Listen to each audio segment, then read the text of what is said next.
Hello and welcome to another edition of Community Action, the show take a look at nonprofit organizations and businesses in Columbus County and working to help the people of Columbus County each and every day. We'll talk a little bit today about how this pandemic and lockdown has changed not only how you all do church, but also how you are able to impact the community, either through outreach or missions or things like that. And so, Scott, let's start with you. How have you, as a pastor, had to adapt your services in the middle of all this pandemic? Well, Dave, I'm Pastor Hallsborough Baptist Church. We're a traditional old-timey church of between 80 and 100 people, and our congregation is mostly senior citizens, several of whom have lung issues and health issues that make member safety our primary concern. And so we are not having any sort of drive-in services like we see a lot of the other churches have, because simply we could do it, but it would be a great encouragement to people to get out of their cars and hug necks and shake hands. And so we know we can't prevent that. So we're erring on the side of caution, and so we have had to really depend on YouTube, Facebook, and Call 'em All. And Call 'em All has been a blessing to us. We basically send out a robocall to all of our members, and I've just started having them call me back if they get this call, and that allows us to get a conversation going to check on everybody's safety and well-being and mental health and all those issues. So that's been a tool that we've had in our toolbox for a long time, but it's really come in handy and blossomed into something that's much more useful here lately. We did have a drive-through Easter program, which we do every year for the past 5 years. We have done that we canceled because simply folks could drive through, but all our actors would still be within coughing distance of each other. So some of those kind of things have just had to be postponed until later in the year or the summertime, when we'll be able to hopefully reschedule some of those community outreach type activities. Phil, you're pretty new to Columbus County and only been here a short while. How have you had to adjust to this pandemic? I mean, you're just getting to learn the people and getting to learn the streets, and now all of a sudden this gets thrown into you. How has it affected your ministry? Well, it's definitely affected us. Yeah, I'm the pastor at Smyrna Baptist Church here in White Bull, and we got here, I guess it was last August whenever we got here. We were just really getting everything ramped up and getting everything going, outreach ideas, beginning to get some excitement in the faces of some of our church members. So there's a lot of things that, didn't transpire that we thought were going to transpire. We had, a big Easter egg hunt thing that we had planned. Even VBS, we don't know exactly what's going to be happening because we don't know exactly what's going to be going on with the time frame of being able to get back into churches on a full-time basis. So, I mean, there's been a lot of changes.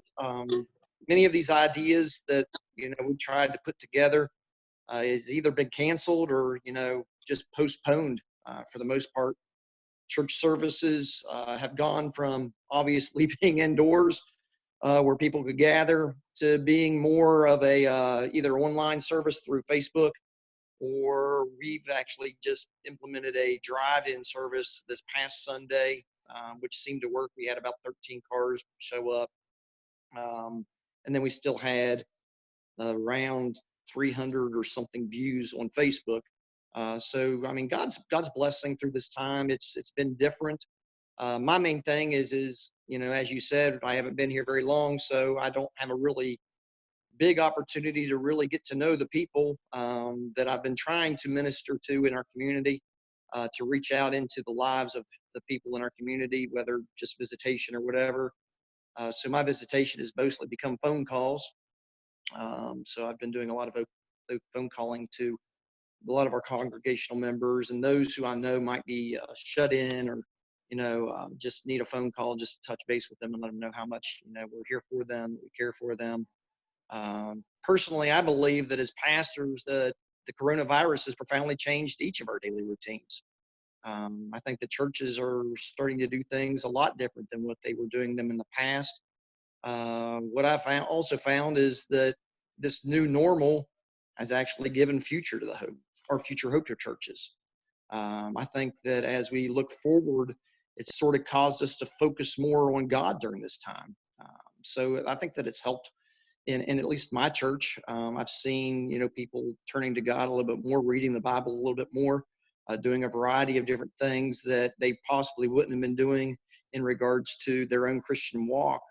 I believe that God's using this time to have us truly seek what really matters the most, truly seeking his face and practicing those things that are eternal instead of those things that are temporal. So, that's just sort of where I'm at.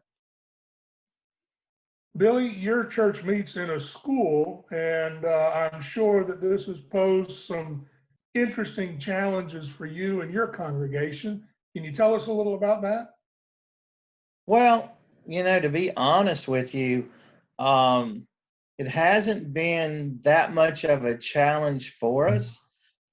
We've been in the school since December of 2017. And so prior to the coronavirus, we dealt with 2 hurricanes that came in. And the location that we meet at is always used as a shelter. And so this isn't new for us to have to move out and to readjust. And so we've done very well with that. Obviously, when this began, we were actually put out of the school probably 2 to 3 weeks before things really began to shut down. And thankful for the Columbus Baptist Association that we were able to come and meet at their building. And then, like everyone else, we began the online services. And so, of course, there again, that wasn't anything new for us. From the beginning, it was in our DNA that we had live services and that we, went online with our stuff. Our giving platform was online. And so to us, not a lot of adjustment in the ministry. We just shift from one place to another and continue on with the ministry. Scott, I'm sure that in addition to changing the way that you minister to your congregation, this has affected how your church ministers to the community. Can you tell us how that's changed for you? Sure. Our church has not got the same concerns maybe a smaller or younger church might have, in that we've got 2 years worth of financial reserves laid aside. So we're not in a panic about finances, but that puts us in a special place where as folks in our community are put out of jobs, run into financial stress that is unlike any we have seen in a very long time, maybe ever. This puts us in a situation where we are going to be able, hopefully, to give out some scholarships, and do some what we call benevolence giving, where we are able to share with families who are in need a Band-Aid to tide them over and give them some help. And I think, folks will look back in years to come and say that they were there for me when I needed them in a way that I needed, that was very tangible and meaningful. And so this gives us an opportunity to be relevant and to be useful. And that's great because that gives us an open door to be able to share, what we believe and introduce ourselves to folks who maybe would just ride on by in normal times and not realize a spiritual need and not communicate really a physical need. Here we have an opportunity with an open door there to be a real blessing. That's a felt need in our community right now. Scott, I know that your church has a partnership with several other churches, men of those churches that have a ramp and rails crew that goes and helps to build wheel ramps for the elderly community. Is that a ministry that's still able to go on, or have you had to stop that during this time of confinement? We have ceased suspended activities for the time being, but we went as long as we could. Went to the end of March. I mean, I think they stayed out working a little longer than they should have, but they just could not stop. They felt like the need was so great, and the ministry so real that they want to keep going. And I fully believe the minute the floodgates are the least bit cracked, they'll be right back out building ramps again, just as soon as they have that opportunity. But Well, they do a great 10, job. they have more than 10 men on the crew, so they have to back off a little bit now. Phil, I know that churches like yours and Scott's and Billy's are all struggling with ways to minister to their congregations, but I know you've got several children in your church and your community that you're starting to build relationships with. How are you having to adjust as a church, how you're reaching and ministering to the kids in your church and in your community? Well, that's a really interesting thing, because we've struggled with really trying to reach into the community and gather children in over the last few months that I've been here, and we've tried different things during this coronavirus thing, sort of a Facebook type thing where my wife has been putting on children's messages on Saturdays, whether going live or just a video recording that we put up as a chance to interact with the children. She's also been working personally directly with the children at the local charter school, making meals and serving meals to the children in the community and the surrounding areas.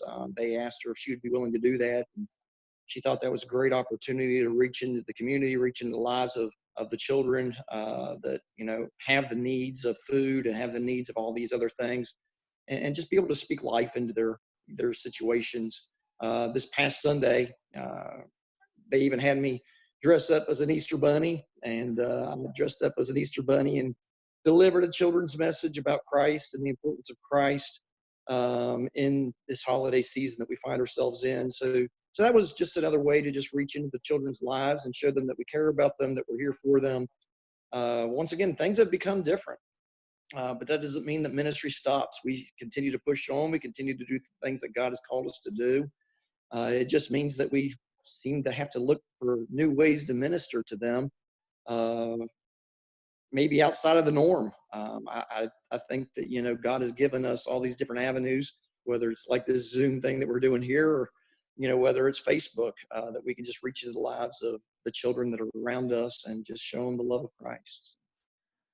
As you've reached out to the kids and talked with, I'm sure, some of the parents, are they sharing anything with you about how the children are dealing with all of this? I mean, are they bouncing around, adapting well? Are they frightened? What are you hearing from the parents about how the kids are doing? Yeah, from what I've been hearing is mostly they're sort of feeling like they're on a summer vacation or something, and really don't know exactly what's going on, because most of the children that I have are really younger. They're early elementary age that I have, and they're just looking at it as, this is just a way for me to spend some time at home with mom and dad. And a lot of the parents are at home now, so it just gives them sort of a summer vacation, sort of, it's just that time to be with family, which is a good thing. And I think that that's one of the things that the parents have conveyed to me, is that, it's given them an opportunity to spend time with their children when, some of these parents were working, 50, 60 hours a week and not really being able to spend the time. So I think that it's been a good thing. I believe wholeheartedly that God seems to work all things together for good to those who love him and are called according to his purposes in Christ Jesus. And this is just another way that God can work good out of a pandemic. So A forced slowdown is not necessarily a bad thing in all ways. That's for sure. Billy, how about with you all? How are you working with the community through your church? I know that your church is unique anyway because they don't have a permanent place. They meet in the school, as we talked about. But how are you working with the community, trying to help to meet some of the needs during this pandemic? Well, at this point in time, we're just kind of listening and watching. I was on a call earlier with some of them from the state convention, and we just made the comment that at this season that we're at right now, we're kind of like, we understand what hurricanes do, and when the storm's happening, we're all hunkered down, and the wind's blowing, the rain's coming, and we're just waiting for this to get over. At this point in time, I don't think we've seen the crisis yet, but I think it's coming. When things begin to open back up, the jet lag of all the things that are going to have to try to catch back up. People are going to need food. They're going to need resources. And so at this point in time, we're just watching and we're looking and we're listening. If there's a need somewhere that we can meet, obviously we're trying to keep up with the people inside of our fellowship. But I believe there's a day coming in the next few weeks that we will see the crisis. We will have the opportunity as the community, as the church, to step up and go back and do some of the things that we know what to do. We've done this before. We've fed people. We've had distribution centers, and so again, at this point in time, there's not a whole lot we can do on a broad basis because we're still kind of locked down. But I believe when everything is lightened up, I believe the crisis really hits, we're going to be able to step out and be the hands and feet of Jesus to the community like we always have been. So I believe there's a day coming. I think one of the things that struck me the most about this current situation, and like you were talking about, Billy, when the hurricane comes, we know that there's going to be a quick end to it, and then we got results of what we can do afterwards. But unlike a hurricane, this isn't in an isolated area. This is nationwide. And so it's not like we can say, all right, the people in Kansas need our help and we'll send help to them and we'll send supplies. It's all over the country. And so I think we're going to, yes, have the opportunity to minister and to reach out and meet those needs, but we're going to have to get real creative as to how we can do that, because it's not just one area, it's a whole country that's going to be affected by this. Right. And we have to take the tools that we have, some of the tools we've been talking about with other pastors. There's apps out there there's one called nextdoor.com. And it's just a thing that you can connect my neighbors here where I live, and every neighbor can connect with each other, and we can find the needs that's out there, and then we can begin to meet the needs. And like you say, I remember in the storm process, there was certain areas that we would go to. Well, now the area is your next door neighbor, man. It's everywhere. So we have to be aware and ready, and we do have to be creative, and we do have to find the resources of what we're going to do and how we're going to do it to meet the needs of the people in Columbus County. And Billy, while we're talking, see the work of the church changing as a result of this pandemic, not just short term, but I mean long term, the work of the church changing, and if so, how? It's gonna well, at this point right now, and I think Phil mentioned it earlier, we are reaching more people. I think we're going to get more hands to step up and do this.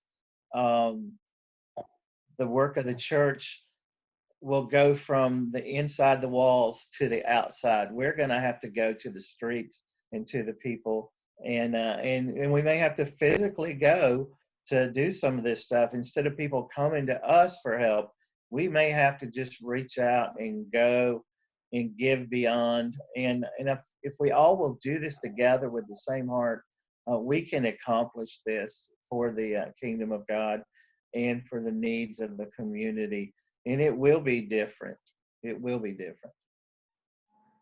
Phil, do you see your work at the church changing as a result of this? And what do you think you'll be doing permanently that'll be different next time? I mean, than what you're doing now. Yeah, I mean, the work of the church, I think the work of the church is going to change in the sense that the work of the church, for the most part, has been inward focused. I think that over time we've gotten to this point where we just do things inside the four walls, and if they want to come to us, they come to us, and if they don't, they don't. I think that's sort of been the mindset of a lot of people in the church. And through this whole situation, I think that we're going to see that as we've already sort of moved out of the four walls, that we're going to find it a little bit easier to continue to be outside of the four walls, and to reach into the community, and to reach the lost. Things that are going to be different.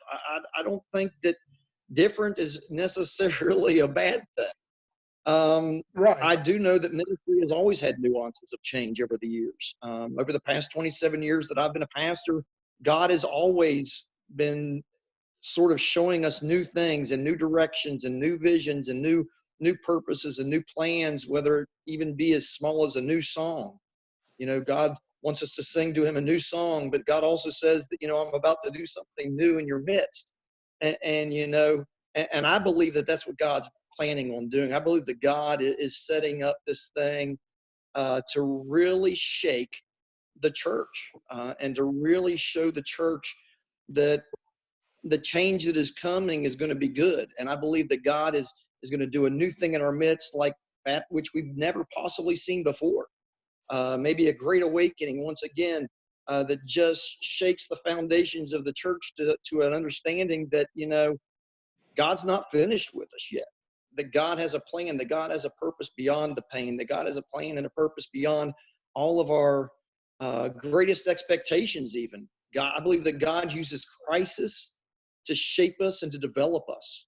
I believe that that's one of his great things that he does, is he uses the situations that we find ourselves in to just sort of make us move beyond our comforts and beyond our normals, and our beyond our the ways that we normally would see things happening. Many times it's in the comforts that keep us from pursuing God.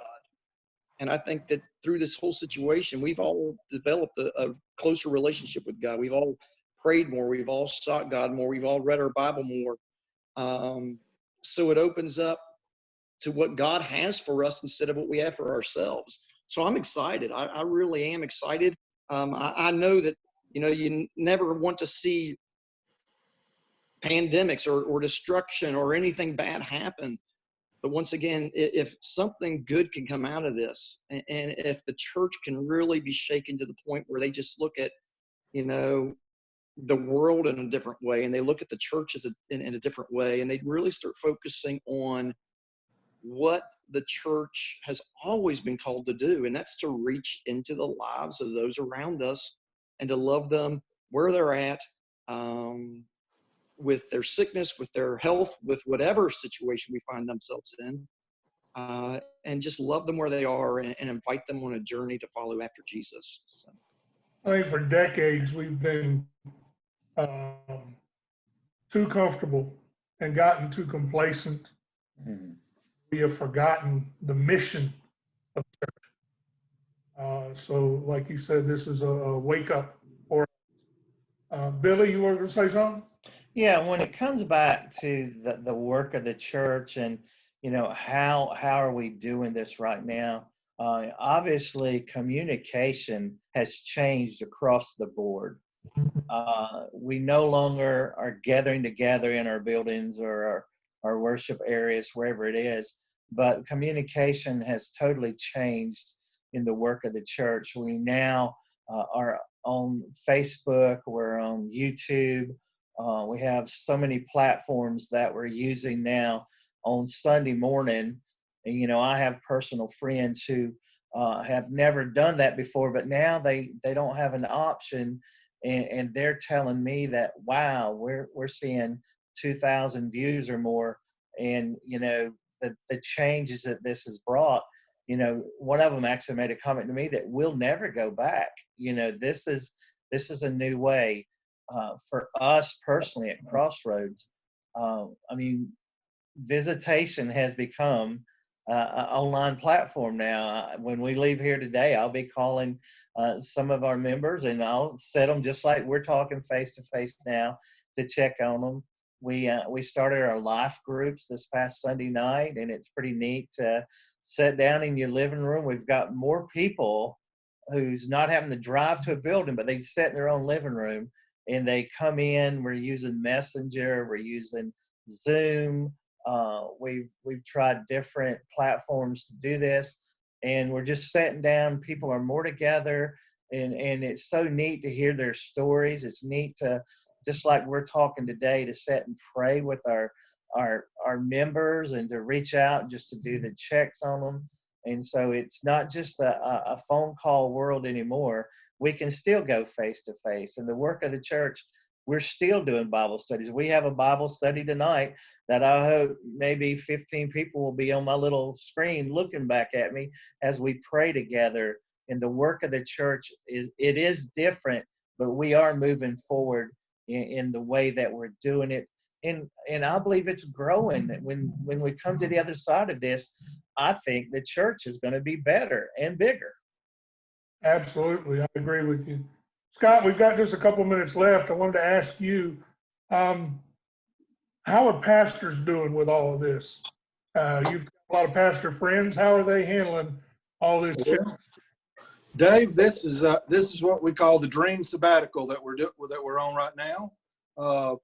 Because usually when a man works about 7 years in a church, they may give him a month off to go to the beach and pray and write sermons and stuff. And oh man, my wife is at home working from home, and she's cooking for me and all kind of good things. So I'm getting fed and learning and praying more than I ever have, and so that's a great plus. I've got other pastor friends who feel like they've got to justify their paycheck now, and they've got to get out and work twice as hard. I'm not of that mindset. I have to believe that God has put me here this time to sit down and hush and listen to him a little bit.